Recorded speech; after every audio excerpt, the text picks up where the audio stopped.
Well, to discuss this, let's go to our panel. In Johannesburg, I'm joined by Dakota Legoete. He's a spokesman for the ruling African National Congress.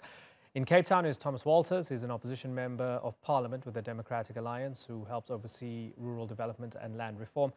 And also in Johannesburg is Ebrahim Fakir. He's the director of programs at the Auwal Socio-Economic Research Institute, or ASRI. Gentlemen, thanks for joining us on the Newsmakers. Dakota Legoete, let me start with you. So many people see this as President Ramaphosa having inherited a shipwreck caused by a decade of a corrupt Zuma administration. And now this election is a sort of referendum on whether people trust Ramaphosa to reform the ANC and to adjust the course of the ship. Is that the way you see it?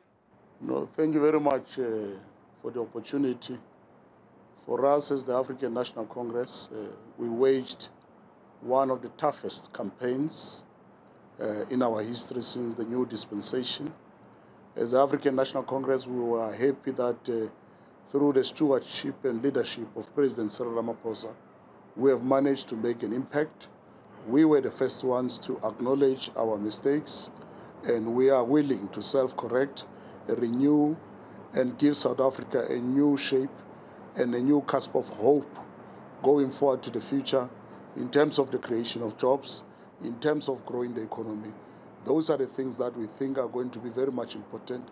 What happened has happened. We have learned our hard lessons, and we are prepared to improve the country for the good.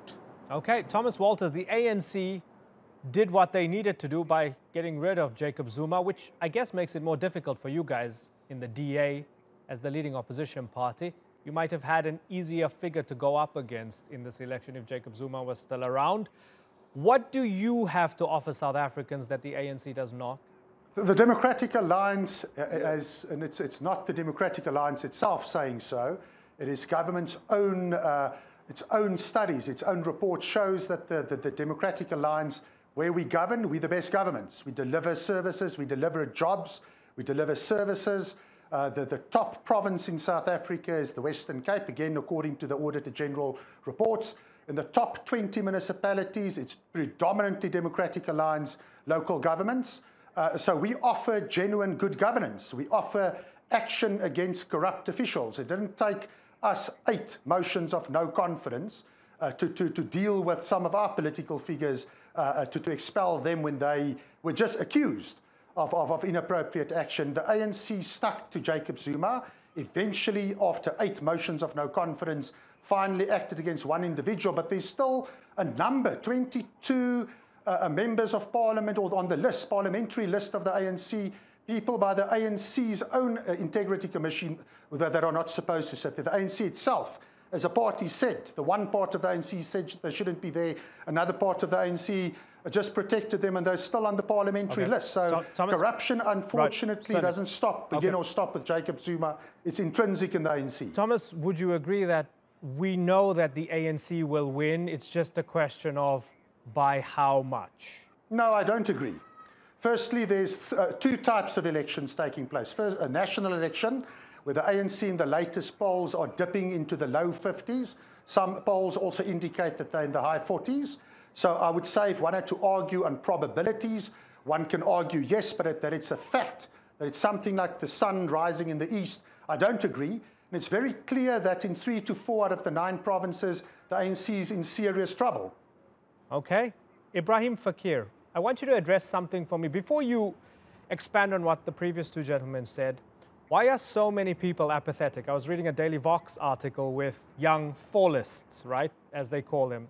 Zuma must fall, fees must fall, roads must fall. Students, generally people in their early 20s, were saying, I'm sick and tired of this stuff. I don't want to vote. I don't trust the politicians. I don't care. What's going on with that apathy? And 25 years into democracy, why are young people feeling that way? Well, there are 2 reasons. One is that, look, it's a global phenomena that younger people do generally participate less in formal political processes. That doesn't necessarily mean they're disengaged or that they're apathetic. They find other ways of expressing their political aspirations. That's the one part of it. So it's a general global sort of trend. The second in South Africa is that there's a real deep crisis about trust in institutions. So young people literally view institutions as self-serving, as serving the interests of politicians, of not attuned to their wants, needs and interests. And because of that lack of trust, they also view the political system as a whole with some degree of suspicion. So those three factors combined, I think, is leading to some degree of voter apathy, particularly amongst the young cohort. But let's make no mistake, this is not specific to the younger cohorts as the data is showing us. The appetite to participate is actually dissipating amongst all cohorts across the board, and that's fundamentally down to just two things. A, mistrust in institutions because of the manipulation, the abuse of process, the abuse of institutions, and the crude majoritarianism which has been shown over the last decade or so in the way in which the ANC used its majority. That's the one. The second is that on the back of a mistrust in institutions comes the mistrust in the whole political system as a whole. So, you know, the popular global perceptions that, politicians are just in it for themselves, they don't really care for what we need. And so really, if there's any real lesson that any parties take out from this last 10 years, is A, to be more responsive, and B, to be more accountable. Dakota Legoete, the ANC is at the wheel of the most unequal country in the world at the moment. Why should people vote for you? Look, we have made a commitment as the ANC in our manifesto that will move to bring an inclusive economy where all citizens will get an opportunity to participate. You would remember the legacy of the DA and the Apartheid colonialism government was the dispossession of the majority of our people, the marginalization of majority of our people in the mainstream economy. You would realize that they can shine about Western Cape, which is somehow a European post within the continent of the Republic. So that's where most of the money of the Republic went to, and that's where most of the elites of the Republic are. Dakota, the state corruption inquiry is not into the legacy. Sorry to interrupt you. The state corruption inquiry is not into the legacy of apartheid. It's looking into 10 years of mismanagement and corruption within the ruling party and the relationship with big business and so on, right? So a lot of voters are saying, well, after 25 years, for how much longer can we say it's the legacy of apartheid? At what point do we hold the ruling party accountable beyond the slogans? So again, Gini coefficient, this is the most unequal country in the world. Why should people trust you and vote for you if you've been at the helm when poverty is increasing, crime's increasing, and that inequality has hit rock bottom? The most unequal country in the world, according to the World Bank. Yes, we may be one of the most unequal countries in the whole world, but you know, we are one of the leading countries in the world in terms of ensuring that our people get houses. More than 3.5 million houses has been built, which inhabits more than 14 million people. We have managed to bring more than 17 million people in South Africa under the social security net in terms of grant payment. We have managed to bring more than 9 million kids on a school nutrition program whose parents are very poor. We have managed to bring free higher education in our country. We have managed in the past 25 years to build one of the state-of-the-art infrastructure, including sporting facilities which hosted the 2010 World Cup. We have managed to do at least most of the basic services. Corruption is not, as it is said by the opposition and some correspondents in our country, as it is, as the ANC, we're the first one to acknowledge that there's a problem in the system. We have resolved to bring in commission of inquiries to ensure that we restore the confidence of the public in state institutions. We have acted even on former NPAs. Okay, so I want to get Thomas's response. So Thomas, we've had Dakota Legoete list a bunch of achievements, houses built and so on. Why is that not enough for you? Well, first of all, the Western Cape government, and also where we govern incidentally outside of the Western Cape, it's very clear again by government's own reports. The most jobs in South Africa are being created there in terms of new jobs. The Democratic Alliance believes that people should own the houses that are being built for them, proper title deed, which is currently not the case.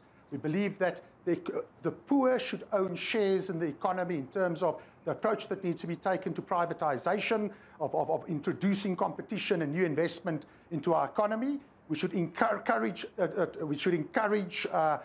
investment. We should change our labor legislation that more people that were victims of apartheid can get jobs. At the end of the day, what we have is a growing unemployment problem in South Africa due to the inefficiencies. I'm not going to say more about corruption. I think that's a matter of public record. ANC wasn't the first. They were the last to acknowledge that. The fact of the matter is we need a growing economy, but at the same time an economy that gives jobs to the poor.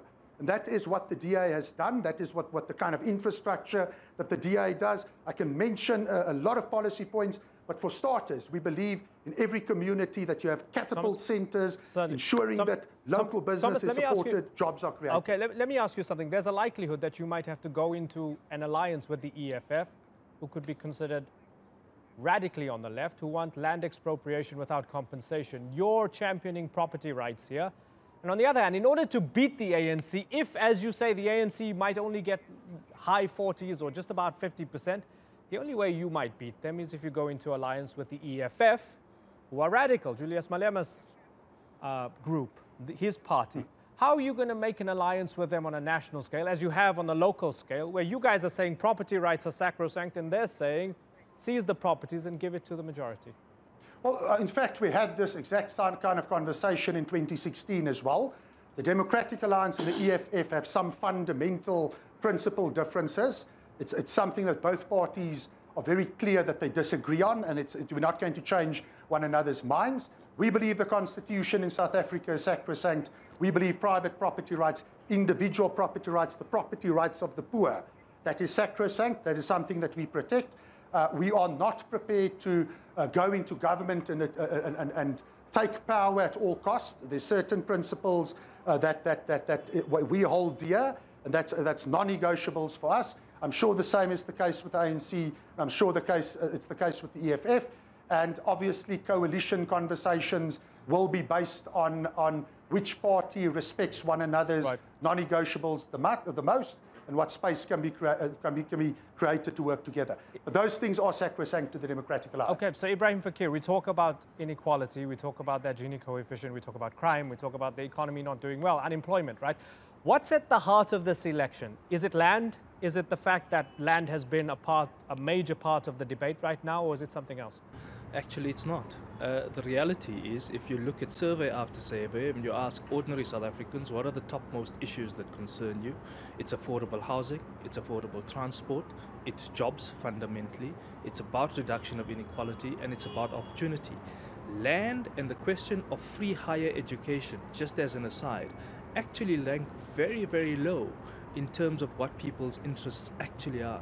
So Imran, I'm afraid the parties appear to have missed the boat, because they've had a conversation over the last 5 years over policy issues which are remotely distant from what ordinary people's concerns are. So there's the first trick that they missed. Second, what is at heart of this election? Literally, what will determine this election is the level of turnout and people's interest and investment in the political system. Now, South Africans are highly politicized. They may not turn out, but they will certainly protest on the street. So the repertoire of using the bullet, the brick, or the ballot is something that ordinary South Africans use in their political expression. So, look, they remain invested in the political system. They expect a greater degree of oversight and operational efficiency and effectiveness in institutions. And if the parties are going to keep a narrow look only at what's in their own immediate interests, rather than take a broader view of what's in the public interest, then I'm afraid there's going to be even greater distrust in the system. The one part we never talk about, Imran, in South Africa, when we address the question of inequality, is the role of the private sector. And I think in this instance, there is something to be said about what the private sector can do. They shouldn't, as they have been doing, going around punting Ramaphosa as the president which will cure all ills. The reality is that the private sector needs to do three things. A, moderate shareholder expectations. B, moderate the kind of long-term incentives in terms of shares, bonuses, incentive schemes, and so on. And thirdly, moderate executive pay. Use some of that to cross-subsidize entry-level jobs, because there's no government, or irrespective of any color, which is literally going to solve the unemployment crisis, which amongst the youth is at 40%. And if we take real data, it's around 30% on average in the country. So Ebrahim, tell Dakota Legoete what he needs to do, what the ANC needs to do in order to create jobs. Well, it's very clear. First, they've got to rebuild trust with the private sector so that those guys would open up the purse strings, because clearly the private sector on balance sheet is sitting with a pile of cash, which they need to reinvest in research and development, market development, job creation. Second, the ANC literally, knowing that it has this comfortable majority, has to stop being arrogant, stop abusing the majority in a crude and hubristic way. They've made some admissions around the fact that, the system's broken, we need to fix it. What the ANC refuses to do is admit to who brought us to this place in the first place, why the cleanup is necessary, and why for 9 years, even though civil society, the media, and the opposition parties made sometimes fairly progressive proposals, they simply refused to listen. So that kind of hubris and arrogance has to end. Okay, so Dakota Legoete, would you agree that there was hubris and arrogance and complacency from the ANC? Yeah, look, that's why we have said we will have to renew our system. When we renew our system, it means things will never be done the same again. Secondly, is that we'll have to clean up those elements who are corrupt within the system so that we can have a system that the public can have confidence on. And part of the work that we've already started is to ensure that we work on growing the economy. We've held an investment conference last year. We have targeted 1.4 trillion rand. So far, we're sitting at 300 billion rand. We have said to ourselves that we'll, in 1 year, create 275,000 jobs. So far, in the first quarter report of the State SA, we have managed to secure over 87,000 jobs. That is on top of the normal 300,000 jobs that we are creating per annum. We are targeting at least 600,000 jobs per annum to ensure that we redress the challenges that we have. But part of the work that we have done in trying to work towards restoring the public confidence, it was to act even on the former heads of NPA.